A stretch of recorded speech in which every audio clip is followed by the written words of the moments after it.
Good morning. Good morning. Good afternoon. Tweet done. It is morning for me. What are we at? 8:40. 8:40 tomorrow for most of you watching this. So I have gone and done the kid run to school. Gone to my favourite local coffee shop, which is now starting to open up more, which is actually really nice. So I'll come and talk about what it's like here day to day in a moment, because I've got to do the sponsor thing first because I'm inverting everything these days. So on the sponsor thing first is Duo Security this week. So Duo Security has been a sponsor on my blog before, multiple times before. They're talking about phishing being one of the most common threats hitting organizations, which is pretty fair because organizations are full of people and we know how poor people are at doing security things. All the good technical controls in the world, and then suddenly phishing comes along and people get socially engineered, and here we are. So what else happening here? Find out how it works and what you can do about it. So good content from Duo there. Duo is a really good fit for the things that I do as well. So if you haven't checked out Duo, go and have a look at them. I've reorganized myself today. I am looking at the live chat as well. So good morning to everyone chiming in there. Thanks for joining. I thought earlier on, actually, when I tweeted about this, I went, come keep me amused. And I thought I didn't actually have a lot to talk about. And then whilst I was driving this morning, I was like, there is actually quite a bit of stuff happening, relevant stuff. So a few little things here. I have sort of been kicking off each one of these just by talking a little bit for a few minutes about what it's like here in terms of COVID-19 and getting back to daily normal life and everything. I've literally just pulled our... Is there something else I can help with? It's so weird. She's always listening. This is the thing. It's like for those listening just to the audio later on, this is Siri just deciding to pop in at the most weird times. Anyway, g'day, Mike. Thank you for joining. Hope that was fun the other day as well. Mike and I did a thing. Anyway, there's a link to it. Mike can put a link in there. All right, so what's it like here? Stats as of 1 hour ago. What are we? Oh, wow, how do they work this out? So there's a couple of things I've noticed, and I guess that this is in some ways not an exact science, but stats can like really fluctuate. So you can be looking at things and then suddenly there's a big jump or a big fall. So for some reason, I don't know why it's done this, but I'm happy about it. 2 hours ago, we had 422 active cases of COVID-19 in Australia. Now we have 310. Now, I don't know why we just lost like a quarter of our active cases.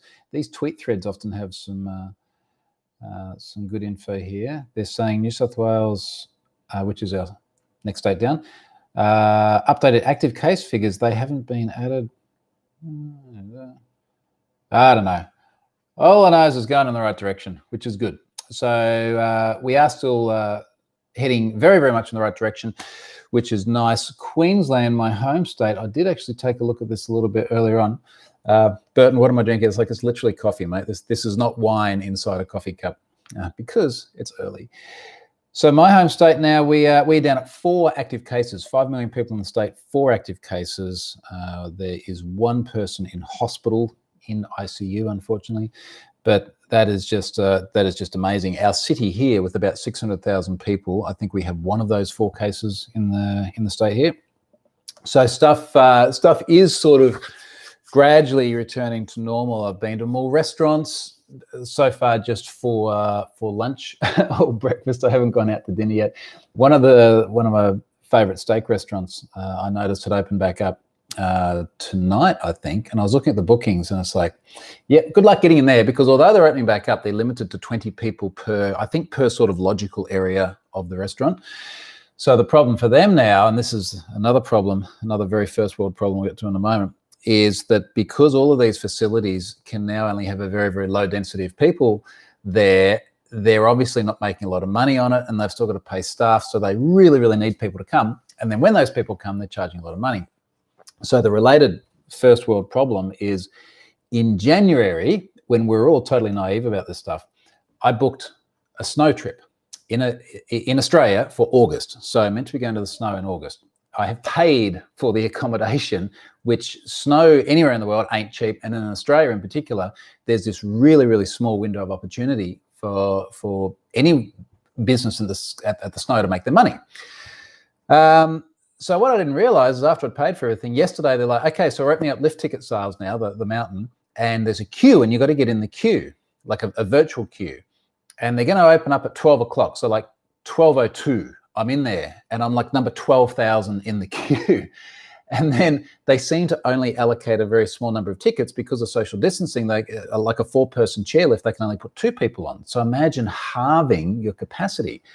And as best I can tell, the dates that I need are going to be all sold out of tickets, but I've paid for the accommodation. So again, this is like I realize how ridiculously first world this problem is because we're happy and healthy and living well. But it's just these sort of odd things that are now happening as we try and get back into a normal cycle. But then again, that's 2 months from now. I'm meant to be down there. So who knows what else will change between now and then. I noticed some sporting events, even some of the rugby is opening back up to like limited capacities. So we're getting there bit by bit by bit, certainly in Australia anyway. And there's a lot of talk as well about being able to go to New Zealand soon enough, certainly from states like this, which have very, very low cases. New Zealand's down to 0. Like they have no cases at all. So New Zealand and Australians do tend to flow pretty freely each way under normal circumstances. So hopefully, look, if we can't, if I can't go to the snow here, maybe I'll get to go to the snow in New Zealand or something instead. Now, just looking at some comments here. Anthony, hi Troy, New South Wales health have changed definition. So that 100 drop something that we just suddenly got, Anthony, is that just one state changing the way they I mean, how do you define an active case? I guess it's one thing to go, were you positive or not? But maybe, I don't know, maybe now it's like you're less active sooner. Who knows? All right, exactly. Look, the numbers look good. Let's just go with that. Cases that are not recorded as recovered or deceased after 6 weeks not included. Okay, right, I've got to read more of the comments. So I got you now.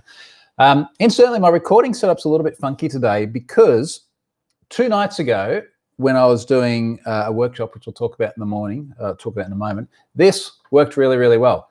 Last night, when I tried to chime into the NDC, one of the Slack channels there, or one of the WebEx channels, just for a bit of a discussion, didn't work anymore. So I've got the little lapel mic on at the moment, and then I've got to figure out, do I just replace this with another electro voice? What is it, an RE320 or something like that? Because this has done the miles. Don't get me wrong. This has done, geez, probably thousands of hours of recording. So I can't complain too much, but that happened. I got a fan down there in the PC, which is making that terrible whirring sound, which I've probably got to replace. But again, first world problems. All right, just looking at some of the other comments to make sure that I don't go off on a tangent again. All right. Thank you, Frederick. I think Frederick's in Norway, and yeah, based on my watch, it's 1:45 in the morning in Norway. Okay. Oh, geez, it's Scott. Scott's here too. Anyway, g'day, mate. So moving on, a couple other things. So I'll do this a little bit out of order from my notes here. So I mentioned doing a workshop. So Scott and I did an NDC Hack Yourself First workshop together on earlier this week. So again, this is sort of the virtual scenario, which we've been doing many times. So Scott and I did one for the Australia-friendly time zone a couple of months ago. We did Copenhagen, we did Porto, we've done Oslo. So we've sort of been going around the virtual world, still doing these workshops. I had a bunch of people actually in the Oslo one, which was good because normally I would be in Oslo at the moment doing the entire thing. This is the first time since 2014 I haven't been in Oslo this time of year. We will be doing another one. I think you know this, Scott, but we'll be doing another one for NDC Melbourne, which is going to be next month. So I'm going to start to talk more about that soon, and we'll try and get that a bit of a plug. That will be on a time zone which is more friendly for Australia, New Zealand, Southeast Asia, all this sort of thing. So we'll go that with that as well. Okay. So just looking at the comments. Someone who was not actually me signed Scott up during the workshop for a website which they thought Scott would find entertaining. Let's just leave it at that. And it wasn't me, mate. It honestly wasn't me. Someone else signed you up. I may have signed you up to different things, but it wasn't that thing. So moving on, I did what I think is my most popular tweet ever this week. And I just noticed as well, I feel like my AV stuff is just not my friend today. That camera, the Logitech Brio, as nice a camera as it is, it does tend to just go in and out of focus a bit. And if I just turn off autofocus, it fixes it. Now, of course, so long as I stay the same distance from the screen, everything's okay, but regardless. All right, so moving on. Yeah, my most popular tweet, and this was kind of unexpected. So I walked out of my front door last week, and there was a telephone book on my doorstep, like the actual physical, big, thick combination white pages and yellow pages telephone book, which I certainly have not used in many, many years. And I was very surprised to see that. And then I'm walking down to the shops, and every single house has got this great big freaking telephone book on the doorstep. So I just put out a bit of a tongue-in-cheek tweet. And I said, someone just delivered me a massive data breach. It's all their names, addresses, phone numbers, huge. And I found it a bit ironic, because if someone had sent me that in a digital format, it would have been a really serious incident. People would have been like, this is outrageous. This has got my name and my phone and my address in there, which is literally what they have. So I thought that was, okay, a little bit funny. And when I look now at the tweet analytics, it's had 929,000 impressions, which is amazing. 195,000 engagements. So I'm pretty sure that's a new high for me. Something like, where were we, 10,000 plus likes. Incidentally, just in case you're wondering, how many new followers do you get out of a tweet like this? 929,000 impressions. I gained one new follower out of that tweet. And this is like my best work, empirically speaking anyway, that tweet. So that was kind of funny. And there are a few interesting comments. So like a bunch of people like, how backwards is Australia that you still have these phone books? Look, I kind of agree. I don't know why we still have these. They're ridiculous. A lot of people have said, we haven't had this in, I think one person said, in Norway for 8 years. So, yep, that would make sense not to have that. A little bit of backwards and forwards about forcing you to opt out and paying money to opt out. I think that might be region specific, because certainly in Australia you can opt out, which I did many, many years ago. And I did actually check, and I wasn't I wasn't in this one. And I'm quite sure it doesn't actually come with a cost or anything here as well. So that was kind of odd. All right, so other thing on my list, IoT. Holy shit, have I gone down the rabbit hole of IoT. So I am writing all this up into a blog, but just to give you a little bit of a sense of what's in here. In fact, I think it's going to have to be 2 blogs, because my original plan was I was going to IoT my garage doors. So I've got 2 garage doors, because there's like an internal garage, which is like part of the house where, you know, I've got bikes and things like that as well. And that's a sort of pretty secure area. And then there's like a carport where the sides are open, and then there's just a thing at the front. So someone could climb over the fence and sort of see that bit, but for all intents and purposes, the car's pretty secure there. So we've got 2 garage doors. The remotes for them are like these crusty old, you know, basic little clicky things, which you, I believe, I'm going to use the wrong words here, cryptographically configured so that you can't just replicate them. You have to go and buy new ones and reconfigure them from the manufacturer. And this is a different rabbit hole I went down a while ago. So what I really wanted to do is IoT the doors, so I can just lift my hand up, speak to the lady on the watch. I won't say her name or she'll chime in again. And particularly when I'm in the car, because the one of the cars at least has a CarPlay integrated into it, so I can talk to the car and just say, you know, open this door or close that door, whatever. It'll be fine. This will be easy. Someone must have done this before. No and yes. So it turns out it's not trivial, but lots of people have done this in different ways.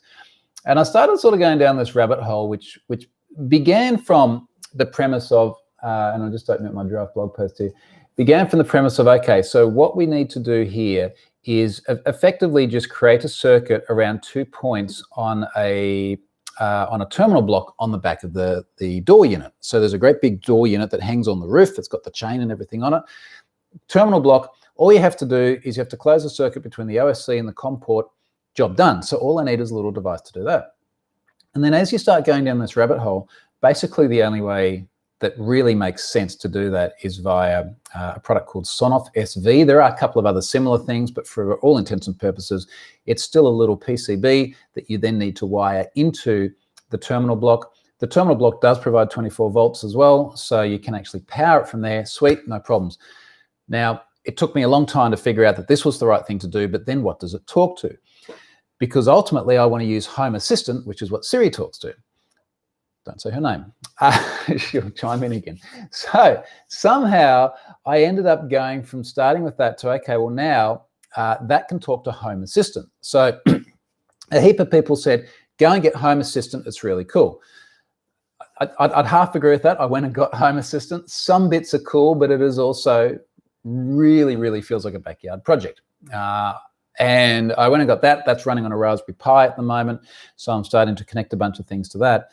But then it was like, okay, now what I want to do is get things like some of these Xiaomi thermometers. So I was like, okay, it'd be cool to be able to tell the temperature in a different room. Now these all run over Zigbee.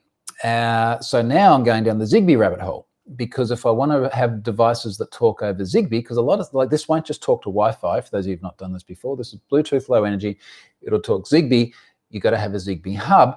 Apparently all the hubs that, you know, the likes of Xiaomi sell are actually kind of crap, and what you really should do is go out and get a Conbee 2, which, and I'm just looking at my whole list of things that's in my draft blog post here, which is a universal Zigbee gateway. This has a CC2531 chipset, which is made by Texas Instruments, which allows it to act as a Zigbee sniffer. And then suddenly I'm just in this spiral going, so all I wanted to do was open my garage door with my voice. And now I've learned all these new things I didn't know of before. And I've actually put a glossary on the end of this draft blog post. So I've got Aquera in the glossary, which is, I still haven't figured out exactly what that is. It's part of a Xiaomi product suite. The CC chipset, Conbee, decons, which I need to then configure on the Raspberry Pi, which the Conbee will go into and act as a Zigbee sniffer. Home Assistant, which I spoke about, HomeKit. The IEEE 802.15.4, which is effectively the protocol which is used in Zigbee. I can't pronounce any of the Chinese words, unsurprisingly. Magia, we'll call it that, which looks to be part of the Xiaomi product suite. MQTT, which is, I haven't put the definitions of the glossary in there yet. Some of the protocol around using Zigbee on the Conbee, Tasmodo to reflash some of the devices, Z-Wave, a competing spec or competing standard as best understand to Zigbee, and then of course Zigbee itself. And I'm just going down and down and down and down this rabbit hole. And the problem as well is that I need all of these different little bits.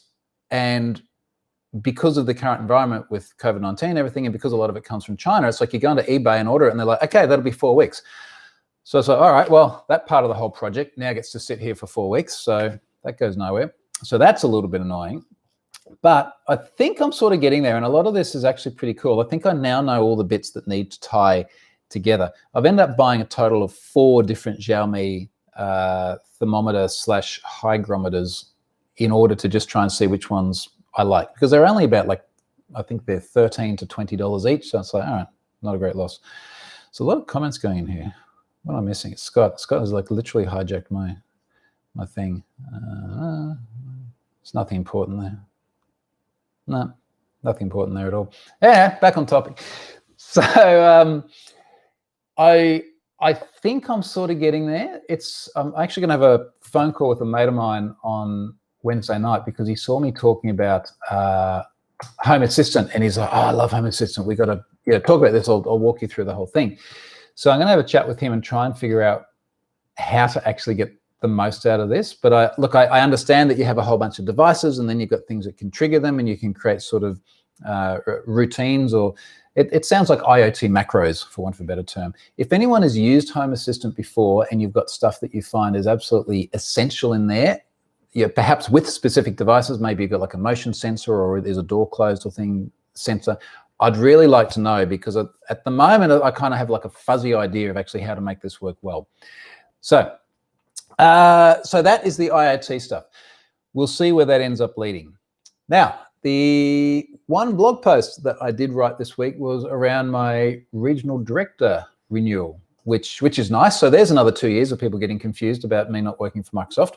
So I thought I'd talk a little bit about that. I kind of wondered, like, if I write something on this, and I've written about every time I've had an RD renewal or an MVP renewal, what am I going to write? Because it's a little bit of a funny time.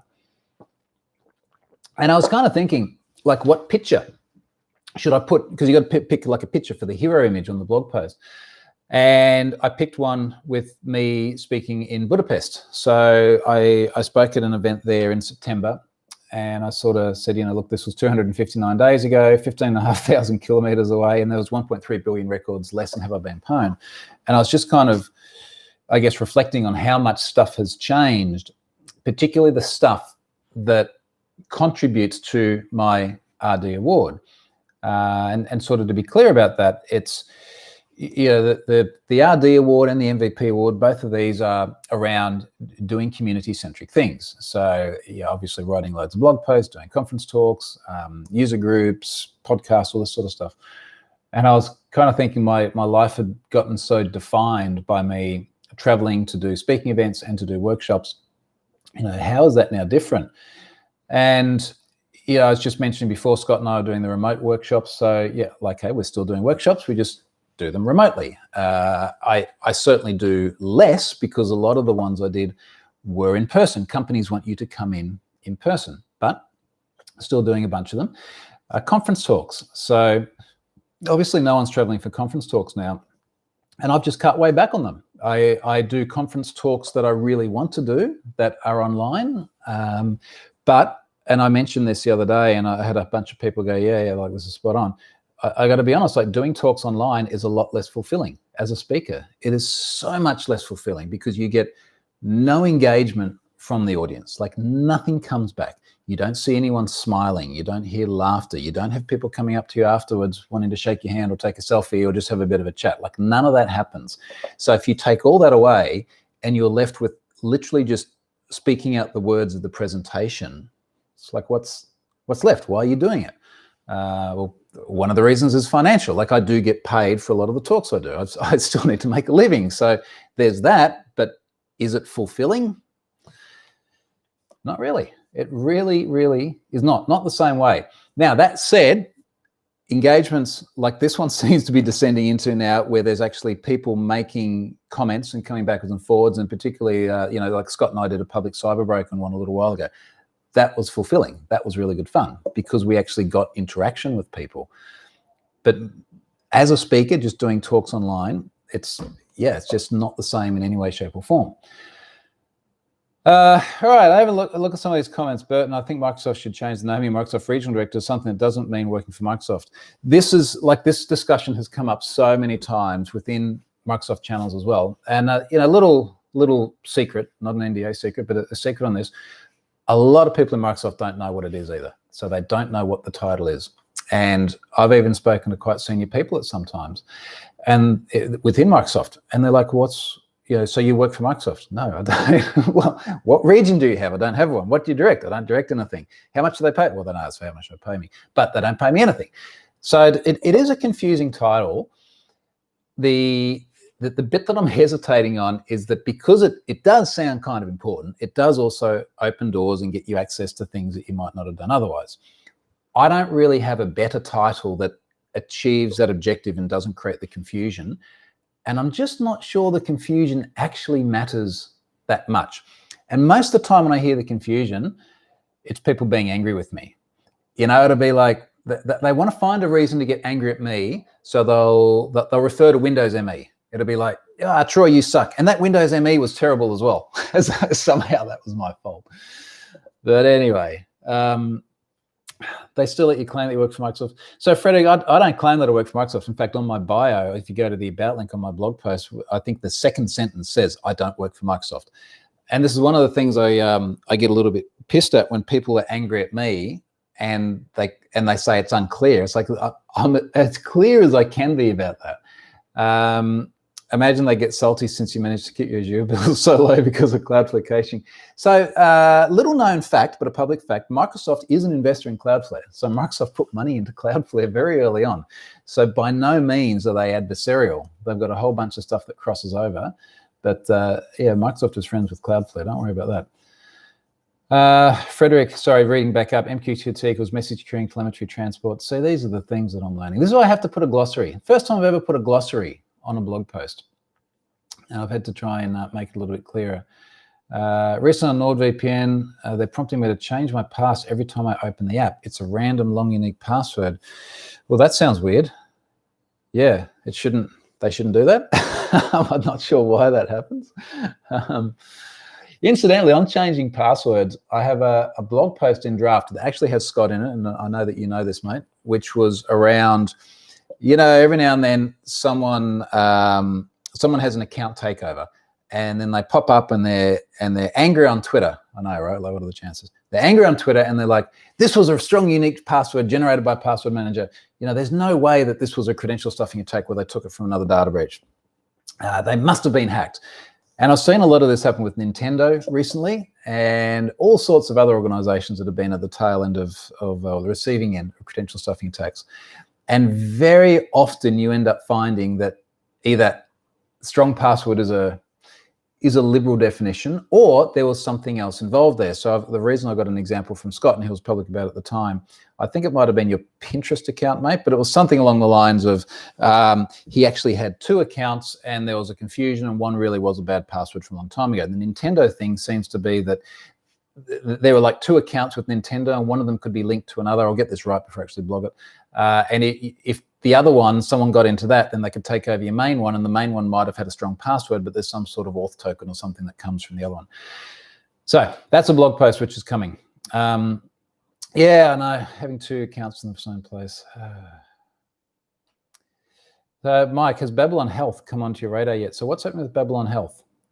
And also, there's a little bit of a lag here, so I think there's probably about a 10-second lag. So I'll ask something or say something, then it'll be a bit before you see it. But while Mike's thinking about that, there's another comment here. Microsoft have a history of naming confusion. Yeah, that's fair.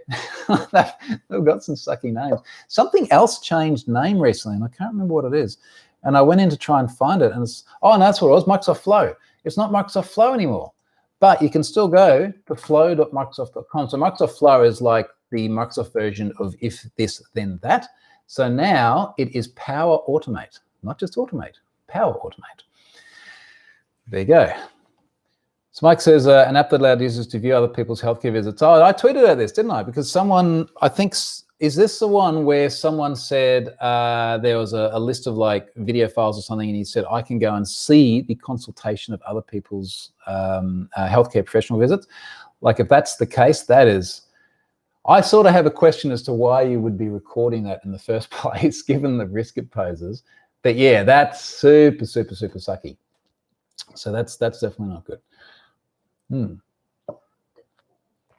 So that is everything that I had on my list. If people have questions, chuck them in, because there is a little bit more conversation going today than what there normally is. Whilst you're thinking about that, I'm going to go back to that home assistant thing. I really, really want to figure out how to make this work well. So what's kind of cool, and later on I'll do screen caps and everything of this for those who haven't seen it before, but you kind of go through, you can do a combination of like discovering the devices in your house and then manually adding them in.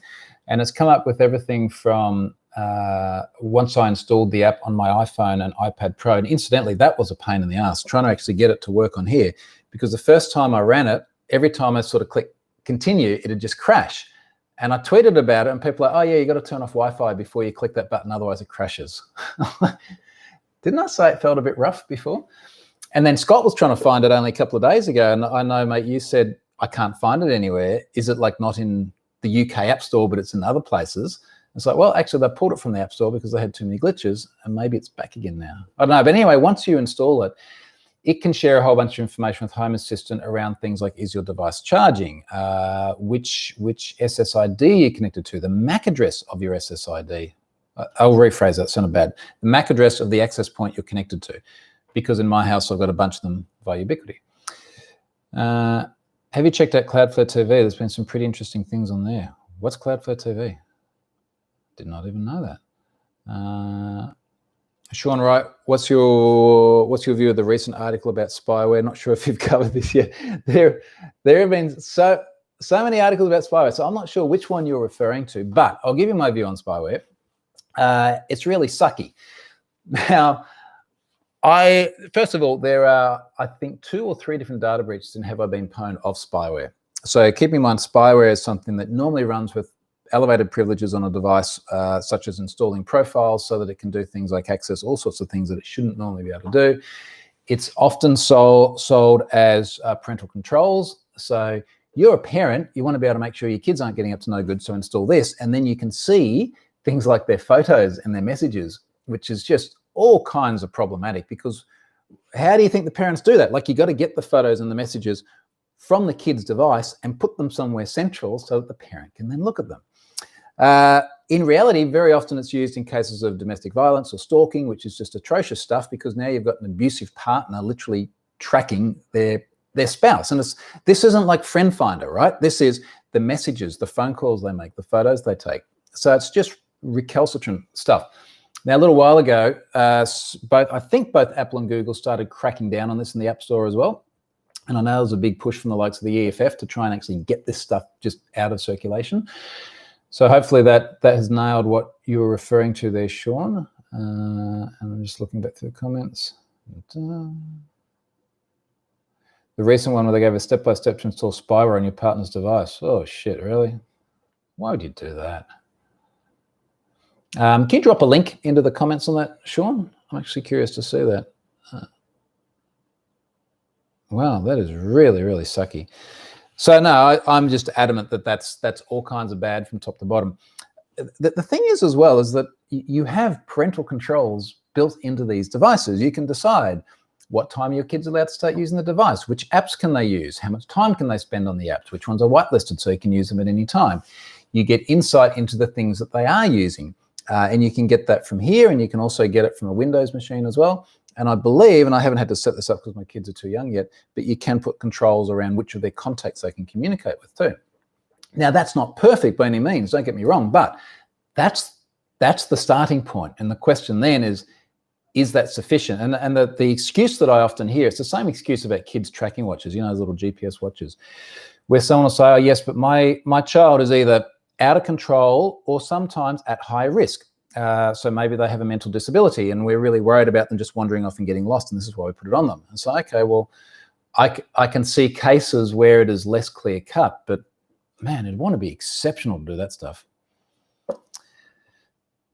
Andre, how do you deal with smart lights that need to pair to a phone app, having issues with Desync? So I think there's a whole discussion about patterns of IoT, and I really think about how much IoT stuff we're starting to get. Like I'm going to go and look at my Ubiquity network at the moment, and I think I've got more than 40 IP addresses in the house.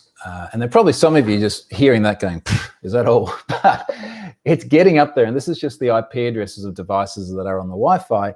That's not going to include things like this, which are just going to communicate directly to a Zigbee sniffer somewhere. And I guess the bit that I worry about is I don't want to end up having to have bespoke, custom third-party apps for every single thing I control. And this is sort of, as I understand it, the value proposition of Home Assistant. It's like, let's have one central hub which can control this. So you can still use the custom app if you want to. But say my son has got Nanoleaf in his room. If you haven't seen Nanoleaf before, look them up. They're awesome. They're like triangular, or you can get square ones. LED panels that you put in a pattern, then you can make them flash and change colors and things. There's an app for that. He's also got some Arlic LED light strips, and their IoT, they connect with a system called Grid Connect. Incidentally, neither of those things actually integrate with HomeKit, but they do integrate with Alexa or the Amazon ecosystem, so you can ask Alexa to turn them on or off. But then there's two separate apps, and then I'd have some Philips Hue as well. I've got, in fact, you can see just in the background, there's a Philips Hue Go sitting just there. That's a different app again that does work with HomeKit. So you start getting this really fragmented ecosystem. So I do really like the idea of not needing bespoke apps for any of the things in here. And I don't mind if they're on my phone. I just don't want to have to keep going back to them every day. So I'd much rather have them all connected and then have some form of central orchestration. But the big issue that I have is that the coal face of my, I guess, IoT world, I'd really like to be HomeKit from Apple, because that's the ecosystem I'm in. I'm not in the Google ecosystem in terms of devices. I really don't want to be dependent on Amazon Echoes, and I want to be able to talk to things like my watch and ask it to do things. But there's so many products that aren't compatible with HomeKit. But then you can use Home Assistant and you can integrate Home Assistant with HomeKit. But like, how many bits are we tying together now? Imagine my parents wanted to do this. And yeah, they're early 70s. I'm just picking them because they're in a demographic which is not going to be keen to sort of sit there and actually work this whole thing out. I mean, it just gets super, super messy. All right, what else?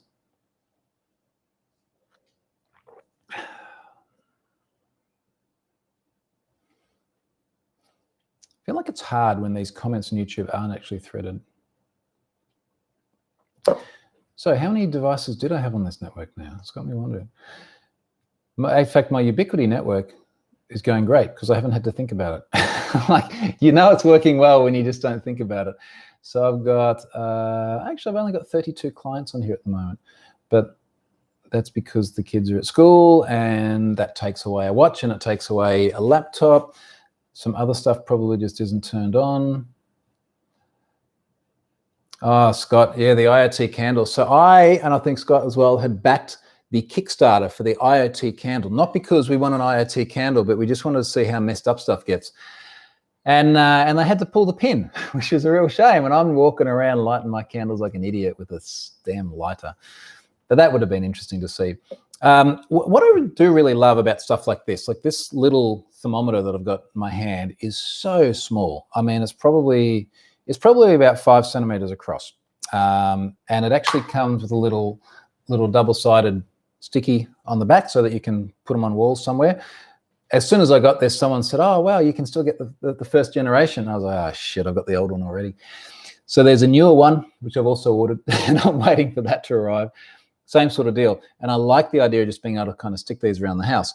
What I'd really like to be able to do is automation around the HVAC stuff. So around things like my climate control. So because Australia, we've got air conditioning, which can also go reverse cycle, but you can't use a Nest. You can't use any of the sort of normal devices for climate control that you would use in other parts of the world, like the US, because apparently Australian systems are really complex and they do other things beyond just like plugging your Nest into it. So I got to look at that a little bit further as well. But I'd really like to be able to do that. Simon, I got my mum 1Password. She loves it, except it turns out she's been using the Chrome built-in password management. Yeah, so what I've tended to do is if it's me or other people have gotten onto 1Password, I'll just go into the Chrome settings after 1Password's set up and then just delete all the passwords that have been saved in Chrome and disable that as well. And it's not because I'm particularly worried about Chrome. I just don't need passwords in multiple places. Cameron, home bridge. Yes, home bridge is what I was thinking about. I need to put that as another item on my glossary here because I've ended up with so much stuff. So originally this blog post was going to be how to automate my garage door. And then as I went further and further down the rabbit hole, I realized that what it now needs to be is this is basically how to make all this stuff work together. And then now that you've got all of that, here's how to do the bloody garage door. Home bridge. Okay, that's on the glossary. Do that as well. Scott says the newer one only adds a barometer, not missing a lot. Yeah, but it's newer and it's square. I'm stuck with this stupid round one. Jeez. Yeah, so Home Bridge, Scott, is effectively the bridge between Home Assistant and HomeKit. And I did start setting this up the other day, and what happens is you can go into HomeKit and you can start to see all the things that are in Home Assistant. Think about my words properly there. And then you can start to integrate those back into HomeKit. But I think I did this the other day and I ended up with a whole bunch of stuff I didn't really expect. And honestly, like particularly looking at Home Assistant, you realize how simplistic HomeKit, the Apple one, is. Like it's missing so much stuff. Yeah, it's a bridge for the bridge's bridge. Yeah, pretty much. This is why I'm just... So just for a little bit of chronology here, I asked this question about how to do my garage door on April 25. So this is approaching 2 months ago, and I'm still no closer to actually getting the bloody door to work, but I can turn the nano leaf on and off in my son's room. Oh, it's painful. It really is painful. And it's also why I want to get this blog post done properly. And I've had like multiple windows with like 50 tabs each on all these different IoT things going on. Okay, I need to remember this and remember this, and then particularly remembering all the different Home Assistant modules. And it just gets so weird as well, because it's not like, yeah, here's a thermometer, put it in your home, connected, it's all done. It's like, okay, what bridge is it going to use? Is it going to, do you have to poll it, or is it going to push notifications? Is it going to talk over Zigbee or Z-Wave? Is it going to connect directly to the network? And then when all that's done, I'm still not sure how I'm actually going to read the output of this. And what I mean by that is that, like, can I surface it somewhere easily visible, or will it be in Home Assistant, or will I use it to trigger something else? I don't know. I'm basically just putting shit in my house until it makes sense. That's pretty much what I'm doing. Yeah, Scott, the next release of Chrome and tab groups. When is that next release? Who can figure out when the next release of Chrome is coming, so that instead of having 10 windows with 50 tabs each, I can have one window with 10 groups of 50 tabs each. I think that release must be really soon.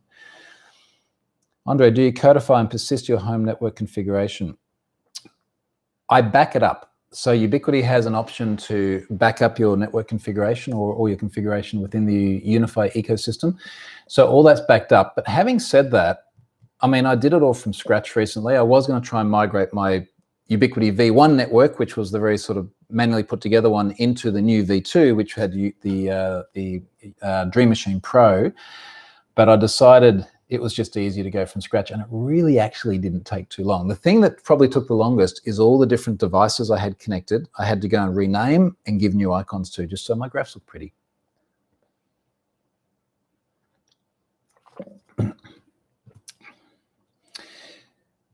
Fozzie says next Chrome stable release is July 14. Okay, we're about a month out. So there must have been one only a couple of weeks ago, because they're usually on about a 6-week cycle. Yeah, July 14. Thanks, Burton. So other stuff that's coming out of Home Assistant at the moment, some of it's kind of cool. So it's got a built-in bit about the sun. So it's the sun below the horizon or above the horizon. So obviously just sunset, sunrise times. There's also a bit in here in the weather, home. But see here, it's just like sunny. And look, I laugh because it's meant to rain all weekend. So, you know, it's not always like that. And it's interesting looking at the amount of stuff that's now exposed by installing these HomeKit on my devices. But apparently I have I think device is the right word, device, entity, something like that. I have one for Troy's iPad, SIM1. And it's just like, okay, which network are you connected to? I'm on Telstra, and of course that's just not really going to change. The charging status seems a little bit unreliable. The BSSID of my iPhone is interesting, but it's also, I don't feel that it's entirely accurate, because then I'm just looking at the time. So until 7:41 this morning, I was on one MAC address it's got here. And then from then until 7:50, I was on another one. And then it shows a different one when I was out taking the kids to school, and then I'm back on the same one. So I'm not quite sure what to do with that. So the other thing is you've got to get all your devices named properly too. So I've got something called Lounge Room, and it's just off, and then there's some very small changes of state, unavailable, somewhere in between at like 3:44 in the morning. I'm not sure what that is. Maybe is that a light? Do I have a connected light in my lounge room? Which is a little bit of a mess. Frederick, now I actually get up to 25 degrees C here in northern Norway this weekend. Finally, the last patches of snow will melt. So what are we here? We're 9:23 in the morning. It's 19 degrees. Heading for 23 degrees today, which is not too bad.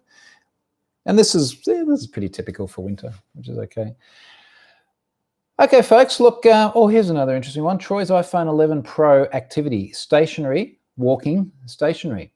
But see, this is the kind of thing, right? Like if I can create triggers on that, I'm not quite sure what trigger I'd create when I start walking or what the value proposition of it would be, but that's kind of the logic of it. I wonder if I go back to, if I show 3 days worth of activity and I look at activity, if it shows the different exercise I was doing. Because if I do an exercise, I will actually use the watch. That was actually one thing that I had in my RD blog post yesterday, where I think it was sometime early April was the last time I didn't close all the rings on my watch. And my exercise has just gone through the roof since I haven't been traveling, which is actually really good. Burton, what is the Ubiquiti server? I don't have a Ubiquiti server. Is there a Ubiquiti server? I've got a lot of Ubiquiti access points. You can see a whole bunch of other ones sitting behind me there. But no, I don't have a Ubiquiti server. My coffee machine, unavailable. See, why is it unavailable? It's just a Wemo switch. I feel like I need to just spend a day getting Home Assistant to just have all the right things and make them work the right way, and then figure out how to join them up and to do other useful things. Anyway, look, I'm going to leave it there because I'm just about out of coffee, which means I need to go and find another one if I'm to keep this pace up today. Thank you for watching, and also thanks for all the chiming in on the comments today. It does make it a lot more interesting, and it allowed us to spend a lot more time on this. I hope this still works when people watch it back later or listen to it via audio. So thank you for that. I'll come and do this next week, and I'm trying to alternate the time. So I'll try and do it later in the day, which will be better for the folks in the UK and Europe, and less good for the folks in America, but this morning worked well for them. Cheers, folks. See you.